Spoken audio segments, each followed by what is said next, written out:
trauma bonds. Got close off of battle scars. Equal pain, so we think it's equal games. Same team, but it's different hearts. Same goals, but it's different shots. Thought we was winning the same. Turns out you were just running me game. Should've known, but I couldn't guess it. It's a damn shame. Welcome back, everybody, to another episode of Hoop MCs, brought to you by myself and my co-host, Nassim. What's going on, buddy? What's up, Hassan? How are you this week? Pretty good, man. Time is ticking away. NBA trade deadline is going to be this Thursday. It's Tuesday right now. So I think we'll start it off with that. Who's on the block, man? I know Oladipo, Lowry. Who else we got? I was reading this morning, Lonzo Ball is on the block. I know LeVar Ball came out of nowhere and said that Lonzo doesn't even like New Orleans, like the city, I guess. So that's going to be interesting to see how that plays out. I know there was a rumor with the Nuggets offering a package with Bol and some other players. So I don't know, man. That one's going to be interesting to watch. How would Bol even fit with the Pelicans? They already got a lot of size with Ingram, Zion, Steven Adams. Steven Adams is there. Yeah. Yeah. One of those big guys would have to be involved too for New Orleans because Bol going there just makes no sense at all. Like they're already filled to the core. No, it doesn't. And so I think Lonzo's obviously their point, right? It's not Bledsoe. No, yeah, Bledsoe's been god awful. Have you seen his last 5 or 6 games? I don't think he scored. I don't think he scored double digits, and I just think he's been shooting horrible. Let me pull it up real quick. But I know it's embarrassing. That's rough. I had no idea that was actually a thing. I feel like Miami would. They're definitely. I think they should target a point guard. You got Lowry on the market. Now Lonzo is on the block. I feel like, offering one of their young guys for Lonzo, that would be a pretty good deal. Like maybe Duncan Robinson, for example. You can go ahead. No, I agree with what you're saying. The problem is Miami values those young guys so much. I mean, you saw with the Harden drama, they wouldn't part ways to get the greatest scorer in the NBA. So I don't know if they're going to part ways to get Lonzo. If that makes sense. Yeah, I mean, that was kind of stupid on their part, but I'm assuming it was Houston wanting them to surrender all their young talent. Obviously we kid around about oh yeah, they wouldn't trade Tyler Hero for Harden. Yeah. And you and I both were on that Tyler Hero train pretty hard. Pretty embarrassing. Yeah. I think Miami's going to be a big player at the deadline. Truthfully, they could target any of these guys, from Oladipo, Lowry, Lonzo, even John Collins from the Hawks. Yeah. I've heard his name being tossed around there. And Miami has obviously come a pretty long way from where the season started because they're doing pretty good. They're 4th seed, I think. So yeah, I told you, man. Their record isn't that great. It's amazing the gap between the 3rd and the 4th seed right now. Yeah, that's true. Because you got the Bucks at the 3rd seed, and they're 10 plus games above 500, and I think the Heat are 1 game above 500 or something stupid like that. I mean, that just shows how that's why I'm saying the NBA playoffs was not going to pick up until the second round just because of the huge gap in talent in both conferences. It's just going to be a runaway for the first round. Yeah, Boston has been a huge disappointment. Yeah. They're 21 and 20. Damn, the 8th seed to the 4th seed is pretty wide open. Really? In the East. Yeah, it's Miami's 22 and 21. The Celtics are 21 and 22. Wow. So it's literally a game back in the loss column. If that makes sense. That separates them. So that's actually crazy. Yeah, it's literally insane. Milwaukee is number 3, and their record is 28 and 14. Jeez, it's not even close, dude. Yeah. So and the cool thing about all of this is that 1 through 3 can that can be assorted, and Philadelphia is not a clear number 1, Brooklyn's not a clear number 1, Milwaukee's not a clear number 1. So it's kind of insane how that's shaping out to be right now. Yeah, at least that part's entertaining. I don't know if you remember the Western Conference from a couple of years ago. I think it was the number two, the top two teams were like already solidified, and then freaking 3 through like 10 were all within a half game of each other, and like going into like the last 2 weeks, and everybody was just shifting back and forth. I can't remember what season that was, but I think it was when Minnesota was in there. 17, 18? Yeah, with Jimmy Buckets. Yeah, I'm looking at it right now. Portland had 49 wins. Yeah. The number 8 seed had 47 wins. Yeah, that's probably the best performance from a conference I've seen. Yeah, and the Nuggets missed the playoffs with 46 wins. Yeah, so which is insane, actually. Yeah, and the Rockets, I don't want to talk about it. That season, too much pain. Sorry. It triggers you, I forgot. It does. In other news, the Rockets snapped their losing streak, baby. Yes. I'm actually pretty mad about that. I was TBH. too, I'm not going to lie. Yeah, I like to see how long it could go. I tuned into the game like fourth quarter, and I saw they were up by like 5 or 7, and I'm like, damn it, man. Like, what are they doing?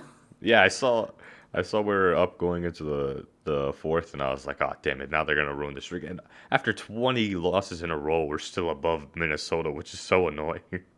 I know. It's so crazy how, like, fans want one thing while the players want the complete opposite. Like, Steven Silas was, like, demoralized on Sunday when they lost. Yeah, that guy was going through. He literally looked like he had gone through a divorce, lost his house, lost his kids, everything. And meanwhile, like, you got me and you on the opposite end on Twitter, like, let's go, Cade Cunningham season. This guy's like, yeah, man, I'm worried about my job. Like, I'm not going to have... I feel for him. I really do. No, yeah. But, like, at the same time, you got to worry about the future of this franchise. Yeah, I mean, players don't give a damn about rebuilding. Like, to them, it's just like, yo, this sucks. Like, losing 20 games in a row is not a fun feeling. Which, that's why. Yeah. Sorry, you go first because I keep interrupting you. No. I insist you go. No, I'm just kidding. Okay. But I think we were probably going to say the same thing, so go ahead. I was going to say, like, I don't think tanking is, like, real. I think there's to a certain extent, sometimes it gets real, but I feel like players and coaches aren't game planning to go out there and, like, intentionally tank. Like, Rockets just suck. That was it. Yeah. So my thing is, I feel like tanking is real, but it's an agreement with the GM, ownership, and coach. Steven Silas, on the other hand, like, he was on that end of it because of external shit that was happening. Excuse my language, but like the injuries, just like the different lineups and stuff. And so I think maybe management, like I don't believe his job was in jeopardy just because of the fact that he dealt with so much crap from the beginning to now. Yeah. So and plus, like, if you look at where they were before all this started, they were literally in the playoff. Like, they had won 7 of 8, and then they dropped 20. Yeah. So, like, it's a complete 180. Yeah, that was before all the injuries with Eric Gordon and Christian Wood, and I don't know, PJ Tucker just left. Right. And then Oladipo and Wall kept going back and forth with injuries. So I don't blame Silas at all, honestly. We're still a bad team, but that's not his fault. Yeah, agreed.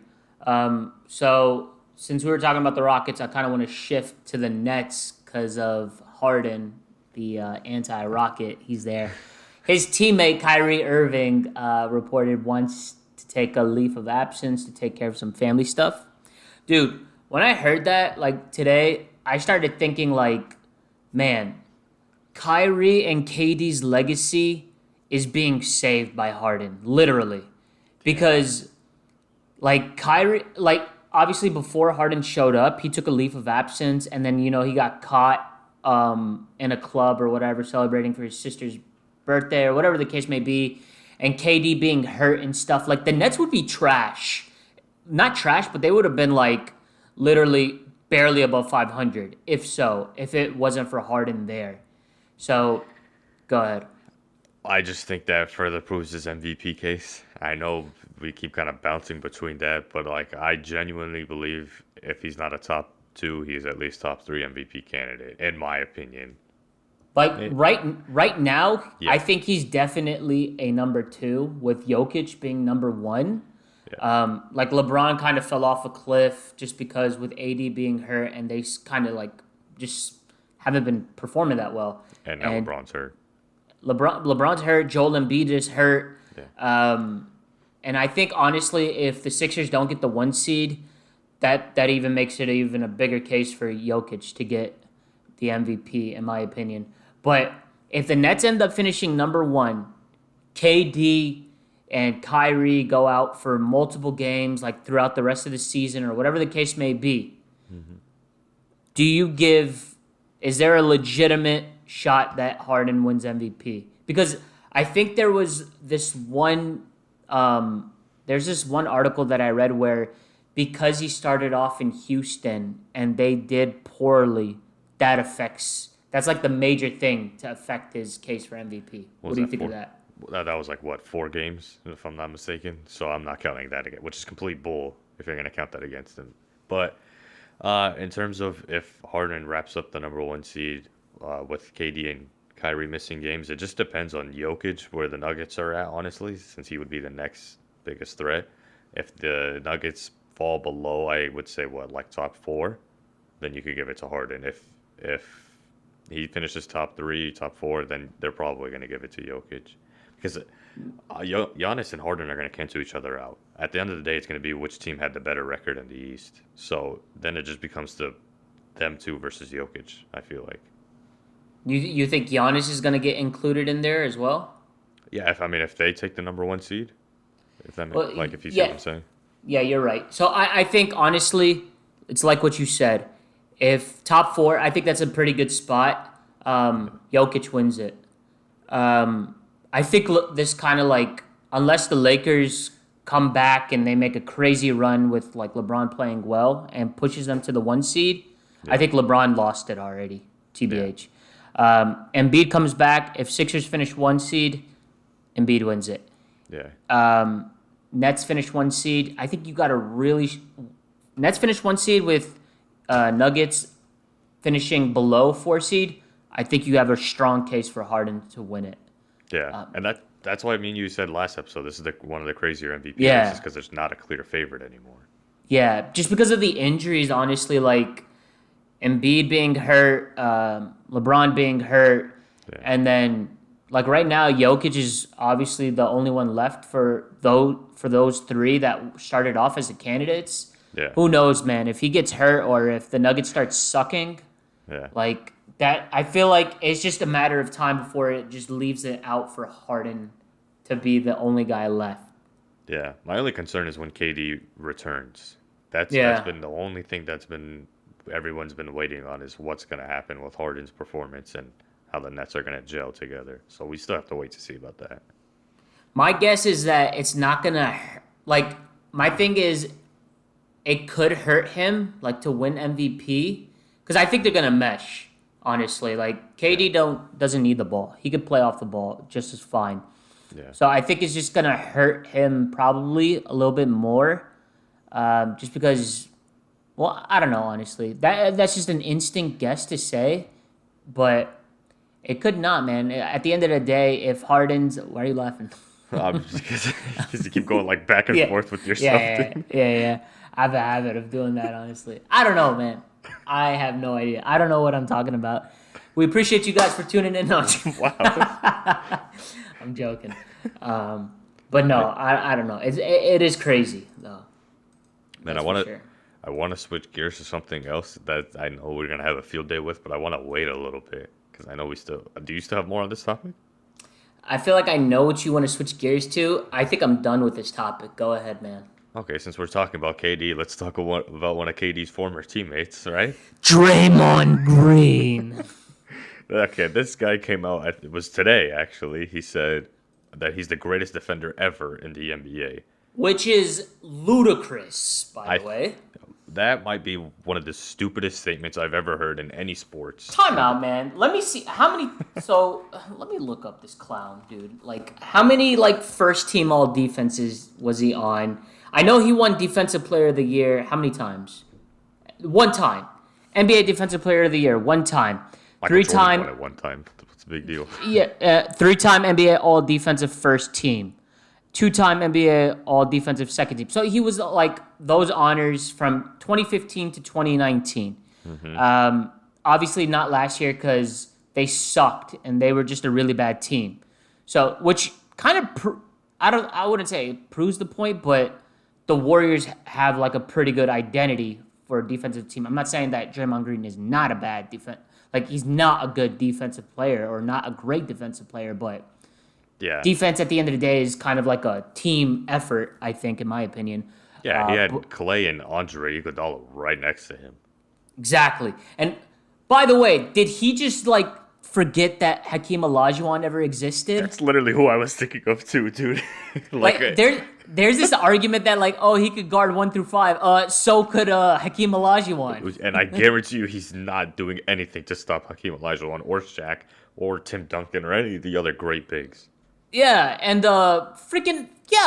screw this guy, dude. I'm sick and tired of him. Honestly, dude, I'm sick and tired of this Cheeto Brett person coming in and saying some stupid stuff.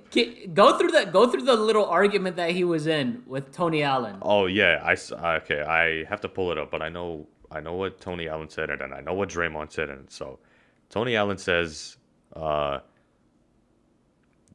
did he start it off? He said you must have forgot about.